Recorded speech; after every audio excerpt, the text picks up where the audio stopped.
So the next topic is inspection. So what is inspection? We have already seen the just a basic intro about the inspection. So in order to have a good quality, we have to inspect the procedure or verify whether the process is being functional according to the given standard. So what is an inspection? So this is the process of checking the acceptability of the product. So this is a process where we are checking, we are monitoring the overall functions and checking whether the product, the final product developed is acceptable or not. So it separates defective ones from the non-defective items. So while checking or by through proper inspection, we will be able to differentiate the products from whether it is a defective one or non-defective one. So this helps in separating the defective from the non-defective items. Now, it locates the defects in the item and also the causes of the defect. So through proper inspection, we will be able to locate the defect in an item where it is located or where the defect is located. We will be able to locate it, and also will be able to find the cause of the defect. What are the main cause of the defects? So these are about the inspection. Now we'll see what are the types of inspection. There are many types of inspection. So what are the types? First one, floor inspection. Floor inspection, centralized inspection, and functional inspection. So floor inspection mainly it is performed at the place of production where it is produced. So it suggests the checking of material in process at the machine or the production time.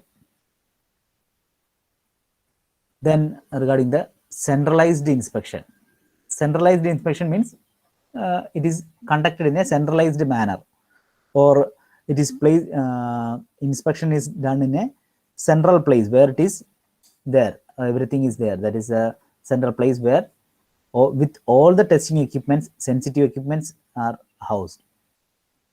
That is in the case of sensitive equipments, we cannot move it to another location and all, or such cases we go for the centralized inspection. So centralized inspection is a place. So in order we will be conducting in a centralized manner. And next is the functional inspection. This is mainly functional, related to the functional. That is, it checks for the main function the product is expected to perform.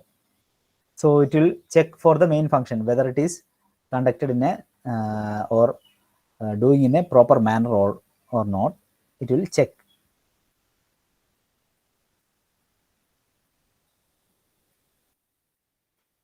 Now these are the difference between the inspection and quality control. We can compare the comparison between inspection and quality control. So inspection, first one, it is the one of the function of the quality control. So quality control mainly includes the quality maintenance, quality assurance, etc., etc. There are many procedures for controlling the quality.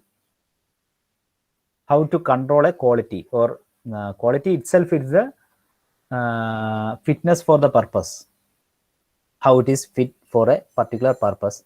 So the controlling the procedures, whatever procedures, that is quality maintenance, quality assurance, quality circle, many things is there. So these procedures are involved in quality control, and the inspection is one of the function of the quality control. Next, it finds out whether the product are acceptable or not. So through inspection, we find whether it is acceptable or not. and we are not doing any or anything, taking any measures to improve it. We are just checking whether it is acceptable or not. Where quality control is aimed at production of the quality products. So it is mainly aimed to produce the quality products. So if the product is of substandard quality, then we will do something in order to improve the quality. Next, inspection. Inspection, it is concerned with the detection of the defect. Through inspection, we detect the defect. So mainly for the detection is there, but we are not preventing or rectifying the defects. But through proper quality control, what we do is it is mainly concerned with the prevention of the defects. We will be able to prevent, or we will see how to prevent the defects. Then next is the regarding inspection. It does not deal with any corrective actions. We already mentioned, that is, it is not dealing with the corrective actions. We are not taking any corrective actions. Just we are inspecting or monitoring the performance of the quality. Where in the case of quality control, we are preventing the defects, which all defects are there. So we have a set amount of quality control procedures where it is concerned with the prevention of the defects. Then regarding the inspection, it does not control the production process. It is not controlling, it is just monitoring. Just monitoring what is the current status of the product or the quality of the product, whether it is fitting for the purpose or not. Just monitoring or inspecting, and it will not control the process. It will not have any control over the process. But the quality control, it is having the control over the process. Many methods are there available for using or utilizing these procedures. We'll be able to control the process. So these are the comparison between, basic comparison between the inspection and quality control.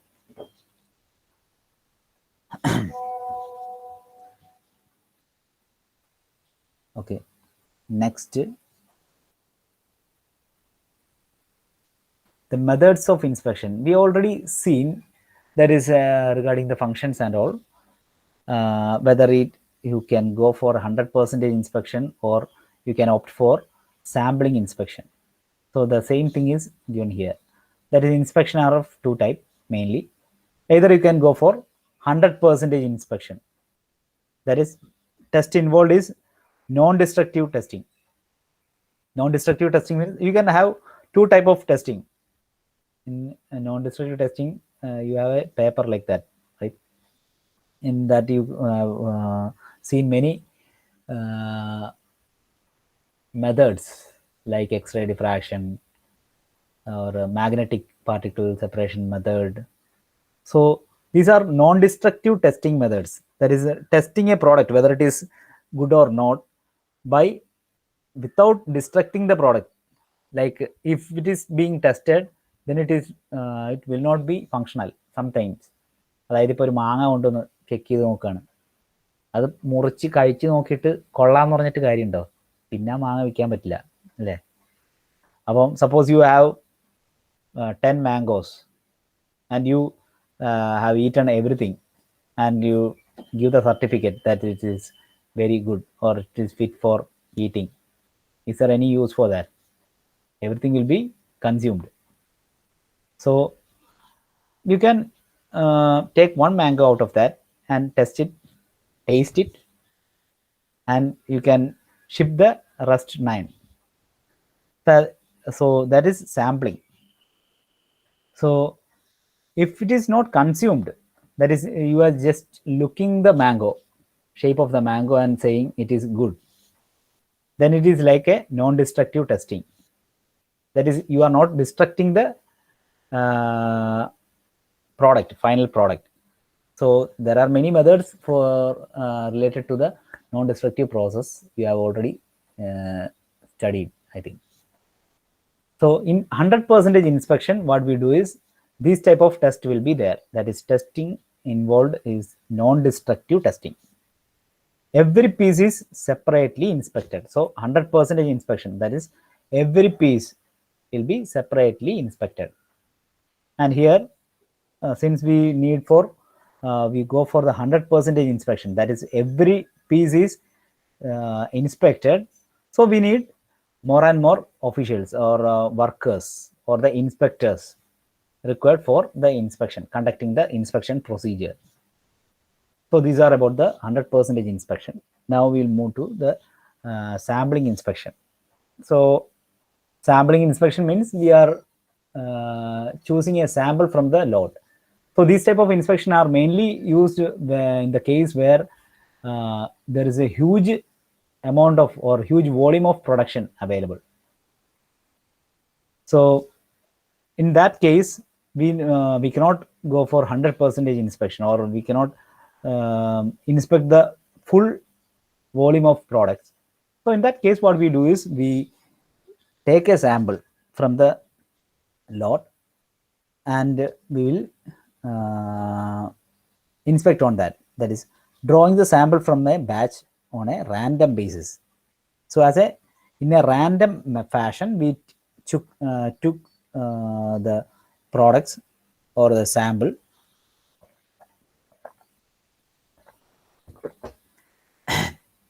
So it is done in such a way that every part in the lot has a equal chance of being selected. So we are taking in a random fashion, from not from a single point from everywhere. For example, in the case of mango and all, suppose you have to ship a load of mangoes. In order to check it or inspect using sampling, what we do is you take the mango from different positions, not from a single position. Suppose you need 10 mangoes out of 1000 mangoes. You will take from one corner, one from another corner, some from the middle portion, like that. That is a random picking. So every lot has an equal chance of being selected. Then the sample size depends on the quality to be obtained and the lot size. So the sample size depends on the quality to be obtained and the lot size. That is, the size of the sample to be taken. In the case, first case, we told that we are taking 10 mangoes. Why we are taking 10 mangoes? Because we know the total lot size. Lot size means the total number of products is, I think it is 100. So from 100, we are taking 10. Suppose if the lot size is much higher, then we will increase the sample size. Or if the customer is very cautious about the quality, suppose if any of the product is he will tolerate up to 2 defects. If it goes beyond that, he will not accept, or he will not give the order then in the latter case in future. So in that case, what we do is we try to increase the quality. So if we want to increase the quality, then we will check more and more. That means the sample size will increase. So in all these cases, the sample size depends on mainly 2 things. That is, depending on the quality. If the quality is much bigger, or if we need more quality, then we will try to increase the sample size. And also regarding the lot size, if the total amount of the volume, total volume of the product is high, then we should take or increase the sample size in order to get a good clarity. Then the accept or reject criteria is the number of defective items found in the sample. So whether we have to accept the whole thing or not, this depends on whether or according to the sample. the data available from the sample. So for inspection, we are taking a sample, particular amount of sample. So from that, we will keep a standard that if in the sample out of 10 up to 9, or if one of the product fails, okay, so, we can accept.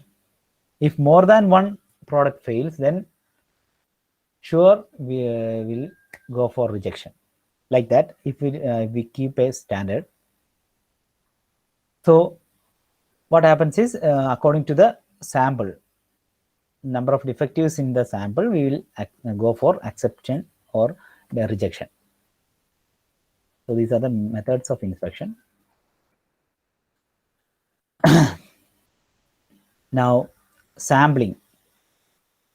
The sampling, the second case, in the second case, we go for sampling, we have seen. So how we can sample, or how we can take the sample? That is a type of sampling, mainly 4 types.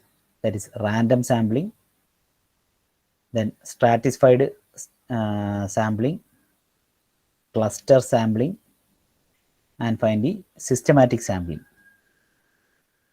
So random sampling. Random sampling mainly used when there are no known patterns or trends in the data.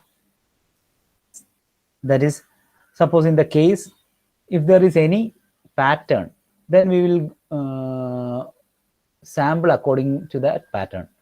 But if there is no data, previous data, like the pattern, this is the pattern of the procedure, or the pattern or trend, usual trend is like this.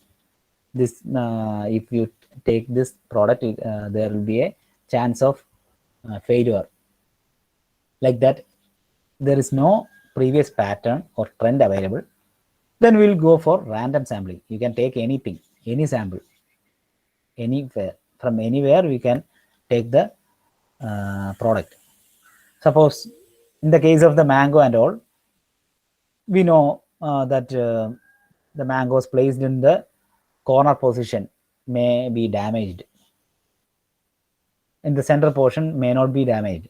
So we'll take more and more samples from the corners. So that is not a random sampling.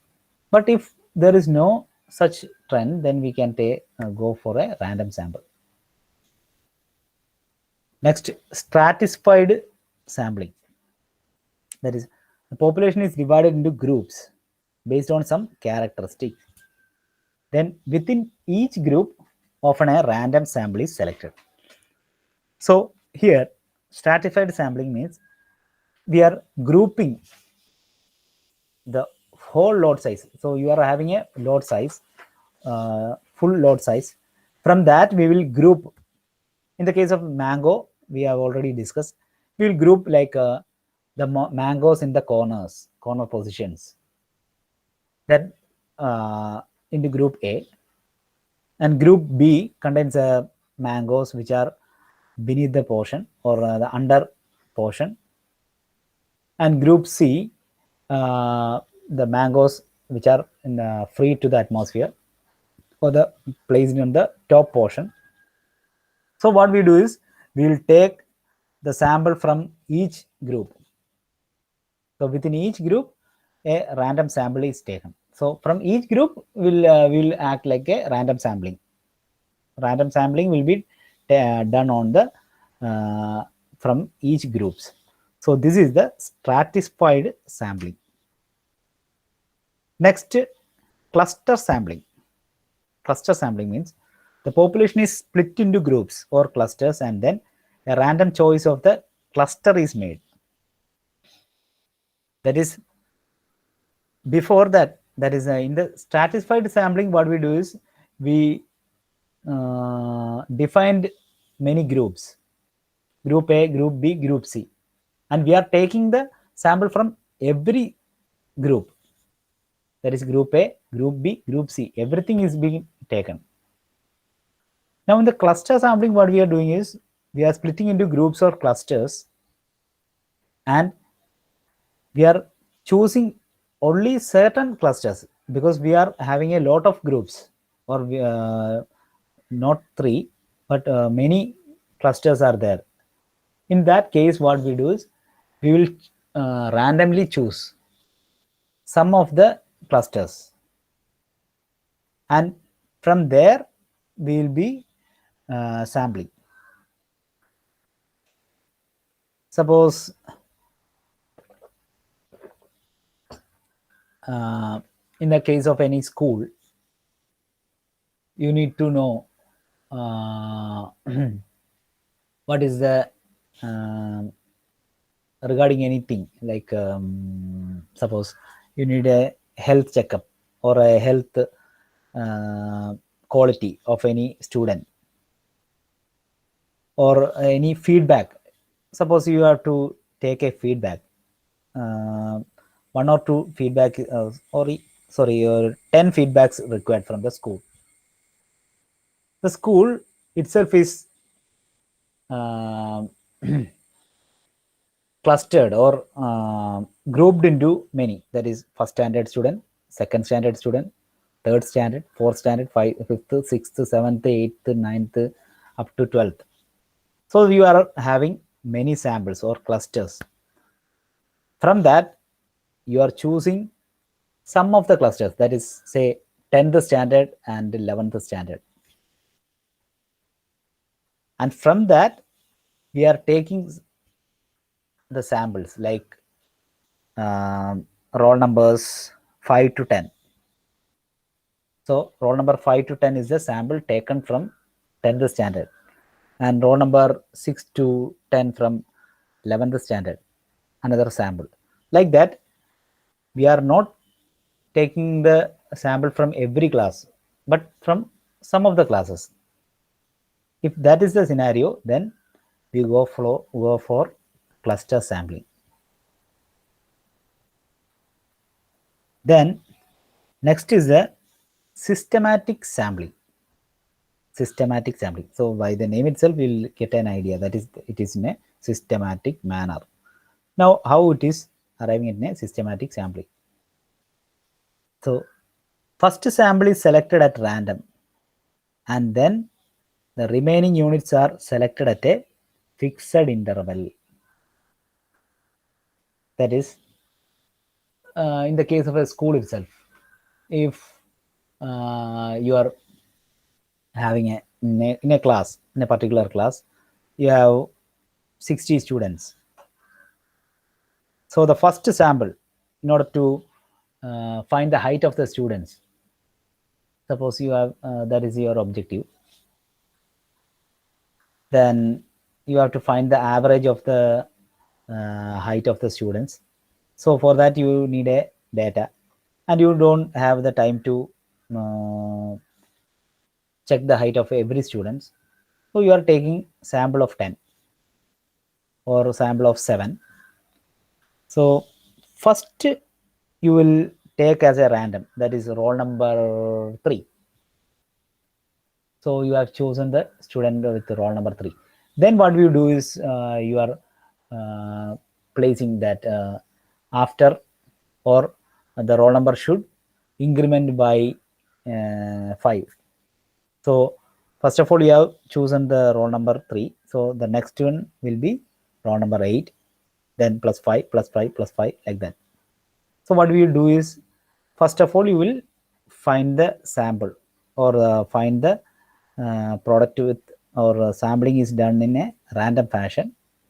Then next will be taken in a fixed interval.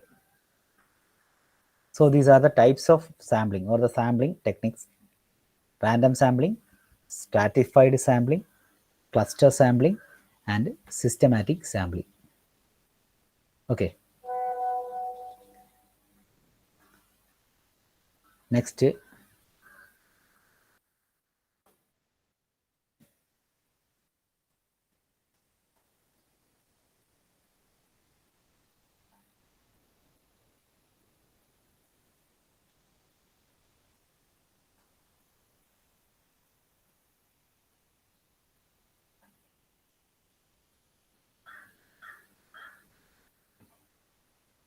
okay, the material testing methods. So you have seen while discussing the inspection, there are many types of testing methods like destructive testing and non-destructive testing methods. These things are you have already learned in your NDT.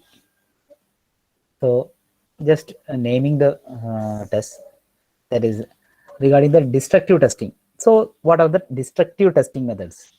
Destructive testing methods mainly uh, after testing, what happens is the product will be rejected or it will become non-functional. It cannot be functional. And regarding the non-destructive testing, after the testing also it will be available for usage. So the destructive testing methods mainly are tensile test, bending test, impact test, hardness test using Brinell test, Rockwell test, H test, etc. And in the non-destructive testing, you have X-ray radiography, gamma X-ray radiography, something using laser and all. Everything which does not destruct the material comes under the non-destructive testing methods.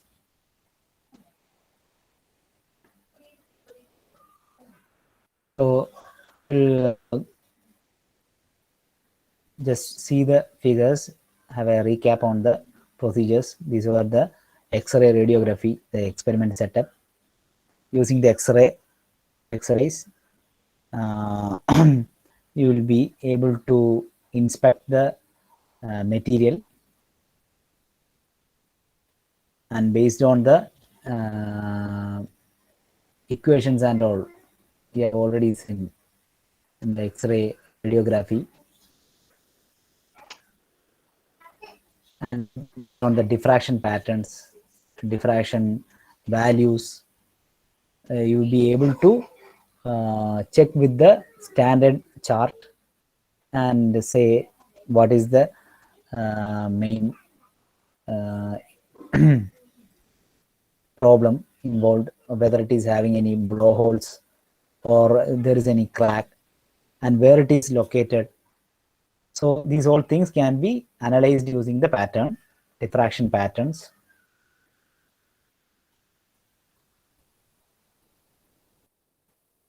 Gamma X-ray radiography. So the gamma X-ray, it is being the X-ray film will be available here like this, and using the gamma X-ray radiography also you will be able to find the or inspect the particles. So these are mainly dealing with the material testing methods.